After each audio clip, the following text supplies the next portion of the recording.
Does that not seem right? See, I just wanna go back to playing tag and riding my bike. Damn life, now could you tell me when'd you get so hard? I remember my biggest worry were my Pokemon cards. Say what is going on, guys, and you are once again watching the same gameplay you watched the other day, because I took the video down, so I said, well, yo, why not use the same crappy Ghost gameplay with the Ripper once again? But we are talking about some news here just the other day. Now, this is something that has been on my mind a lot in the last 3 days since it was posted up on Reddit, up on IGN. Google bought Twitch. Can you believe that Google would buy Twitch? Well, there's some obvious reasons why Google would buy Twitch. So the obvious reason is they want to incorporate it into YouTube, because currently live streaming on YouTube is nothing anybody gets too excited about. And to be honest, I've never seen anybody actually ever watch something that was live streamed on YouTube. So I guess the point really was to incorporate it into YouTube, and I like to see how they're making YouTube expand. Now, I have this overwhelming fear that Google Plus is going to quickly become integrated into Twitch, since that is such a long-running joke that Google Plus is going to get integrated into anything that Google buys.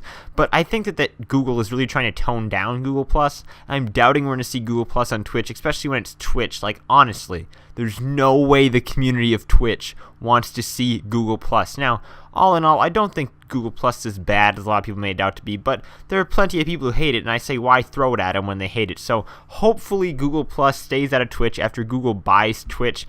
People on Reddit saying it was Twitch versus MLG, and it's soon to become Google versus Activision, because obviously now Google owns Twitch, but Activision pretty much owns MLG. You look at the number of games that Activision has that are running on MLG, and you start to wonder, who's owning who, and I could see Activision buy MLG.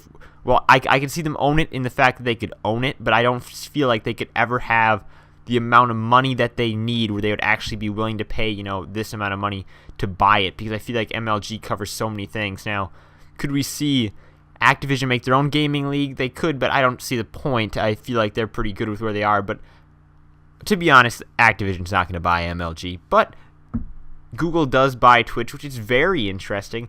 Another thing coming up on Reddit that really interested me this week was Ghost play it or refund it, somebody asked, and to be honest, everybody would say refund it, and there's a lot of people just trolling around on the Ghost Reddit on Reddit. But the truth is, what a lot of people were saying was, if you go into the game, you use the Remington, and you won't be that bad at it, and you might actually even like it, and, it's an alright game. It's not the best game, but these days, like, I picked up my Xbox One copy, which is my second copy of the game, even though I'm not the biggest fan of it. I picked up my second copy for only $20, so it's relatively cheap, and people were saying, if you trade it in now, if you get rid of Ghost now, I think my copy's only worth like $6 in a trade-in or something. It's worth dirt. Now, how about Black Ops 2? Well, Black Ops 2 is actually still kind of worth something in the trade-in market, but Ghost is not. So, if you got a copy of Ghost and you want to get rid of it, you could now, but what's the point, because it's not worth anything. People were saying that after Destiny comes out, Ghost is going to be a graveyard, because there's a pun intended there, in case you didn't get that. But I really don't think Ghost is going to die. Call of Duty 4 has not even died off yet. At least TDM hasn't died off. Now, you get into some of the game modes, old school free-for-all, my favorite. That's kind of died off. We're talking 14 players in the game mode, and that's where you're running into problems. But the truth is, a Call of Duty game really isn't going to die off, particularly if you're on PC, but it's not going to die off on Xbox 360 anytime soon, and definitely not if you're on Xbox One. I expect Call of Duty Ghost on Xbox One to be around for years and years, just simply because, it's the first major... well, that's actually not true, because Call of Duty 3 or Call of Duty 2... I think it was Call of Duty 2 was the first 360 Call of Duty game, and that's pretty much has like 2 players online. And if you're one of those 2 players, I can't believe you're watching this, but there's pretty much 2 players left on that game.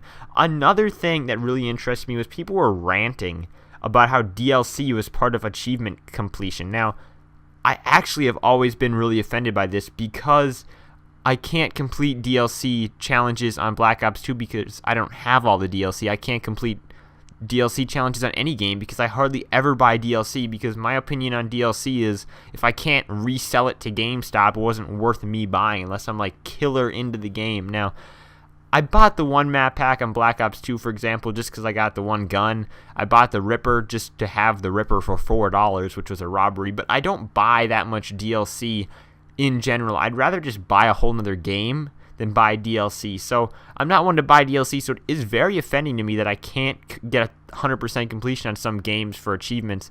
because I don't have all the DLC. Now, I'm not one of the people who gets ridiculously into achievement completions. I know some people do, but I definitely don't get all too into it. I think I have 8 games completed on the 360, which is, somewhat of a good number. I got like a 25,000 gamer score or something, but it really doesn't mean anything to me. I used to chase achievements back before I had Xbox Live, where I was online, back when I just had Xbox Live Silver, where you couldn't play online.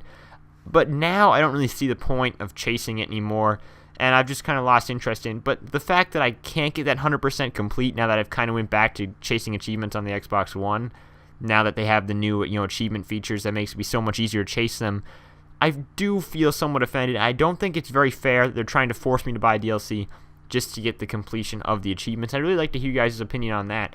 Now, something that I found somewhat ridiculous posted on r/Black Ops 2 this week was, which gun does the MMC... I totally just slaughtered that. On which gun does MMS not look ridiculously ugly? Because the MMS is possibly the ugliest thing in the entire game. Now, I could just say so many things about how the MMS is so ugly, so square, and just so disgusting, and in my opinion, somewhat useless. But I'm not going to, and I'd really like to hear this week from you guys on what you guys think of the MMS and what gun does it not look too ridiculously ugly on. People were saying the FAL and the SMR, it looks okay on. Now, I used to use it on the SMR and the PDW, and it looked god-awful on the PDW, not gonna lie, disgusting. So, I don't know if you guys get too into cosmetics as far as how your guns look in any Call of Duty game, but if you do, if you're one of those people who buy those ridiculous camos, then the MMS is one ugly-looking thing. So thanks for stopping by, guys. These were my Reddit news, Reddit stories of the week. I don't even know if I'm even going to title this video yet, but heck, here was the video, and thank you guys all for watching. If you guys enjoyed this or have any comments on the things that I read off today, I would love to hear from you.